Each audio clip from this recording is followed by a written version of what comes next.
Hey, welcome back to the channel. Hope y'all doing well. And today I'm gonna be installing the Motofab 2.5-inch leveling kits along with the Motofab upper control arms. And with that, it just, the ball joint with this particular model, the 2018, I think it's from 2016, 2018, it said the upper control arm. Something about steel stamp. It's just not made for leveling kit. Your ball joint can flap, pop out at any moment. And going down the highway, you definitely don't want that to happen. And so I went and purchased the upper control arms for like $330. I'm gonna try to see, can I install it myself? Hopefully to get alignment afterwards, and that definitely saved me a lot of money. And I've been watching a whole bunch of videos on how to do it, so hopefully it's not as hard as I think it's gonna be, but I also think it's gonna be easy, because it really do seem simple. Okay, so far, you can see we got the strut out. And by the way, this is a 2018 Silverado. And yeah, we got the strut out. And I swear the only problem with it is just this ball joint. I plan on replacing this whole thing, but it's really just this ball joint. It's very frustrating. I cannot get it out. And I might get like a pickle fork and get it out. But like for everything else, this right here was pretty easy. Just knock it a couple times, it came straight on out. Even the strut, I mean, everything else pretty easy. I mean, just getting this ball joint out is like the only hard thing it is, and I swear. Okay, we finally got that ball joint out, and by the way, this is the next day. By the way, this is the next day because couldn't do it in one night or whatever. But we finally got it out. I got one of they call it a pickle fork. But I finally did enough banging. I banged hard. Pause. But yeah, we finally got it. And I swear, this is the only thing that would stop you. If you're trying to do this to yourself, this is the only thing that would make you doubt yourself. This is not hard at all. It just, I swear, just that ball joint. So I gotta do on the other side. Hopefully I can get it. Okay, finally got that joke out. Like I said, if you're gonna do this, you definitely want to call a pickle fork. You can go to AutoZone. I rented these. I can take it back, get my money back. You most definitely you're gonna need that right there for sure. But right now, you see, I got the strut out, so all we gotta do now is fool with that. Take that out. Make sure you use. I think they say make sure you want to make sure you mark them so for your alignment purposes. Still gonna get alignment, but yeah. Okay, so we finally got the strut out. We got the strut out on both sides, and with that spacer, you see, I got the one to go on top. When you place it on there, it gotta be on there evenly. Cause when you ready to put the socket in there, it won't fit because it's uneven. But as you can see right here, I didn't disconnect this right here. I know a lot of people do. I didn't disconnect it, but I did disconnect these two. That's right here. And yeah, and this is a 2-wheel drive, so I got no CV axle to worry about, thank God.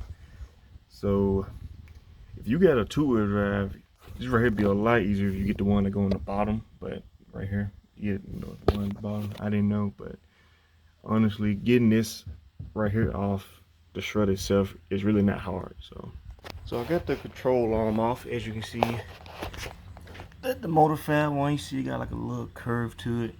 I guess that'd be where it's never right there, kind of flat. So I guess this where it actually, balances out, so it won't have that much of an angle.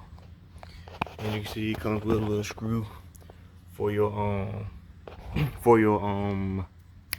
one looking for brakes, your brake line. And yeah, it pretty much got everything it needs to come with it. Yeah, I'm gonna try to put this joker back on. Yeah, right now I'm trying to clean it up so it'll go in a lot smoother.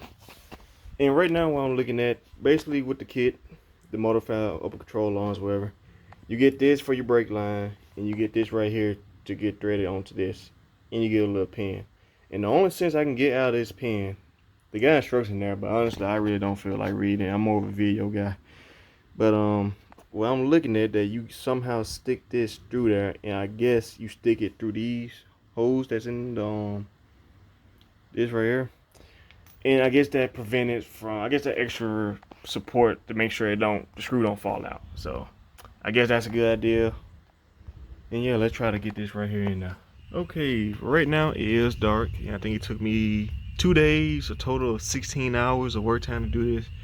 But I have the strut, not the strut, the spacer top, the upper control arm done, and all I gotta do now is do the sway bar, the sway link, whatever that thing called.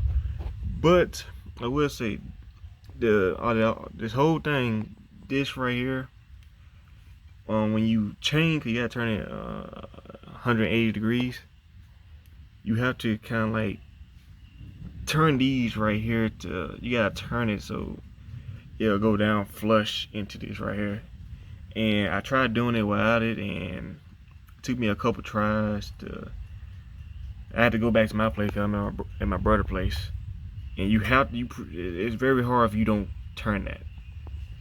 And like really the hardest thing about this job is separating the ball joint for the upper control arm. If you change the upper control arm, it's thunder. It's very hard to get it aligned with the linemen and stuff, and just trying to push it off in there. And the strut itself, this is heavy, by the way. If you definitely had to have some type of muscle, especially if you like, I'm just doing it on a regular car jack. But you gotta have some muscle to be, moving with that thing. And yes, I did end up disconnecting that line right there. Okay, so right now up under here, I'm pretty much gonna be showing you tips and just the whole process on putting this thing together, because I feel like a lot of people show you the tutorial or whatever, but they really don't be honest on like the honest process. And shout out to my big brother for let me use his tools and give me an extra set of hands. I also eating his food too. Them hot pockets coming in clutch, not gonna lie. But with the control arm itself, it was hard to take it out, putting it back in, getting it lined up was a little difficult. And rotating, you put the one on top, you have to rotate the strut 180 degrees. So down there at the bottom, you have to you probably can see down there at the bottom where the strut at the bottom, you have to kind of turn, you have to like rotate it. Kind of hard to explain, but you have to use a vise to rotate it. If you don't have a vise, you're not gonna do it, honestly, because it's tough. It's tough with the vise. But the control arms, you can see I didn't have to cut the ball stuff, so I like these. And I'm not experiencing any type of rubbing, so that's always good. And really just the ball joint. The ball joint is a pain. I had to use a pickle fork, and with that, you're gonna ruin your upper control arm, but I was gonna change that anyway, so it didn't matter. But like I said, this right here is the strut itself is heavy, so you got two or three guys, it's cool. I was dealing with it, I was fooling with it by myself, putting it in at the time. But if I bench like 235 and it was still pretty heavy. But it's manageable.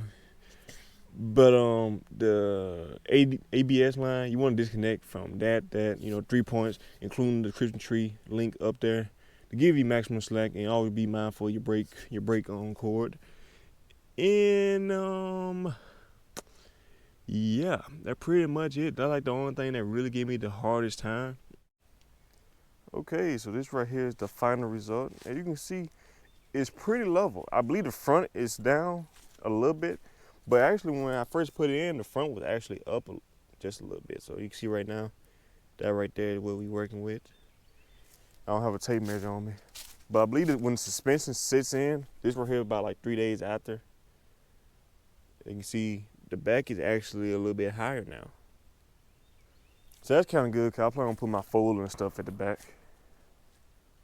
And like I said, they were going to charge me like $500 to do it, plus I had to pay for the parts, so I was gonna be out of like $900. So I saved $500 putting it on myself. And this is not a hard job if you know somewhat of what you're doing.